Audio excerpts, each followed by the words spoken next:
terkait dengan dana kampung yang orang menggiring ke sana kemari bahwa kepala kampung makan uang kampung. Kemudian saya sendiri mewakili Komisi 3 terkait dengan agenda kegiatan hari ini adalah bagaimana kita sama-sama membangun komunikasi untuk mengawasi penggunaan anggaran negara melalui dana kampung.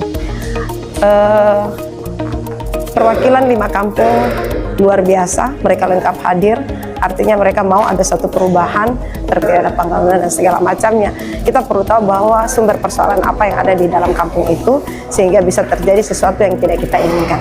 Ternyata setelah kami bangun komunikasi ada hal-hal yang memang salah menurut juknis dan aturan dalam penggunaan. Ada juga hal yang memang menjadi pokok persoalan yang harus sama-sama menjadi tugas dan tanggung jawab kita bersama untuk mencari solusi. Salah satu diantaranya kebiasaan daripada penggunaan dana kampung yang terjadi di distrik Mimika Timur pada khususnya. Yang kemarin ada viral tentang penggunaan dana kampung di Kampung Hiripau. Ternyata itu persoalan adalah kepala kampung harus membayar utang lama kepala kampung yang sudah almarhum. Secara aturan tidak boleh. Ini yang harus kita pertegaskan sehingga tidak menjadi satu persoalan baru yang berakibatkan merugikan penggunaan anggaran negara. Kemudian yang kedua, ternyata yang setelah saya mendapatkan informasi dari kepala kampung ini menerima gaji per 4 bulan setiap penerimaan. Artinya kepala kampung secara jabatan mereka mempunyai risiko tertinggi, artinya mempunyai risiko tinggi dalam menjalankan tugas dan tanggung jawab. Mereka harus menjaga keamanan, ketertiban, mengurus semua pembangunan yang di kampung. Sementara kesejahteraan mereka mereka terima 4 bulan sekali. Sehingga dalam kesempatan ini tugas saya sebagai penyerap aspirasi seluruh Kabupaten Mimika masyarakat dan khususnya yang ada di Dapil 6, lebih khususnya di distrik Mimika Timur, kami akan berusaha membangun komunikasi dengan pemerintah daerah Kabupaten Mimika sebagai pengguna anggaran negara.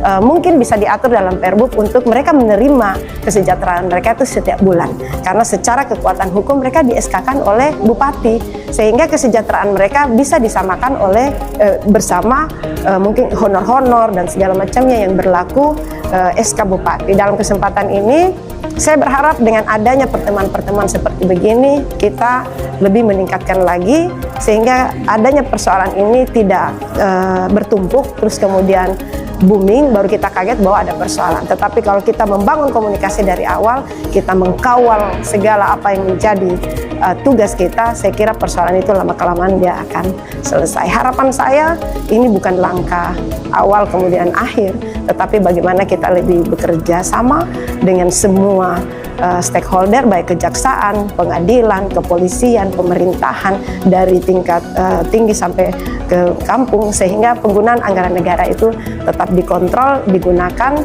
diperbaiki, sehingga kedepannya Mimika lebih baik. Dengan adanya kejadian kemarin yang dari Kampung Hiripau yang patut diduga adalah ada kesalahan administrasi, penyalahgunaan, dan kami berharap bahwa dengan pertemuan hari ini ditemukan solusi-solusi dan menjadi pelajaran buat kita semua bahwa penggunaan dana kampung itu harus dilaksanakan dengan juknis yang jelas, dengan pengawasan yang jelas.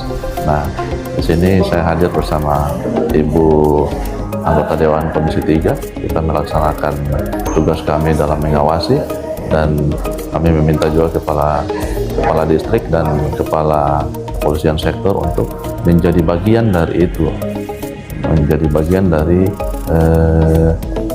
untuk memberi masukan, untuk mengawasi segala macam bentuk kegiatan dari dana desa ini. Untuk apa? Untuk agar transparansi dapat dilaksanakan dan segala bentuk kegiatan dimonitor dengan jelas. Jangan sampai ada terjadi masalah. Nah, kepala distrik dan kapolsek ini mendapat berita masalah saja seperti itu. Jadi saya tadi minta kepada seluruh kepala kampung untuk melibatkan, bukan hanya sekedar laporannya, tapi melibatkan dan bisa koordinasi masalah teknis pelaksanaan dana desa atau dana kampung ini begitu. Pada Dinas Pemberdayaan Masyarakat dan Kampung menyampaikan apresiasi dan terima kasih kepada kepala distrik yang telah memfasilitasi kegiatan rapat koordinasi lintas sektor di hari ini untuk mengecek persoalan-persoalan yang terjadi di kampung-kampung, 5 kampung di distrik Mimika Timur terkait pengelolaan dana desa. Dan harapan kami dengan adanya rapat koordinasi ini ada pengalaman baru ataupun wawasan baru, pengetahuan yang baru, dan juga semangat motivasi yang baru untuk angkat tugas tanggung jawab dalam hal menyelesaikan berbagai persoalan yang dialami oleh kampung-kampung di distrik Mimika Timur. Dan terutama membangun koordinasi dan komunikasi sehingga setiap persoalan ini dapat kita selesaikan secepatnya dan masyarakat dapat menikmati pembangunan serta merasakan pembangunan di kampungnya masing-masing. Untuk pengawasan dana desa kami tidak bisa melakukan sendiri, dan oleh karena itu saya sengaja membuat rapat koordinasi lintas sektor untuk sama-sama kita menggali apa yang menjadi permasalahan kampung-kampung selama ini. Dan pada pertemuan tadi kami sudah mendapat satu formula sumber akar permasalahan selama ini yang timbul, sehingga kepala kampung maupun aparat kampung, Bamuskam dan anggotanya berani melakukan utang piutang pribadi dan nanti ujung-ujungnya dibebankan ke dana desa. Nah, jadi permasalahan yang utama yaitu masalah kesejahteraan aparat kampung. Kesejahteraan aparat kampung selama ini mereka tidak terima gaji per bulan. Mereka tadi saya dapat informasi dari Januari sampai Agustus baru mereka terima gaji. Kira-kira apakah kita sanggup dengan kondisi seperti ini? Saya harapkan kepada pimpinan daerah bisa mengevaluasi kembali sehingga gaji aparat kampung, Bamuskam, serta unsur-unsur di tingkat kampung mereka terima gaji per bulan untuk mengurangi atau menghilangkan budaya utang piutang akibat kebutuhan rumah tangga.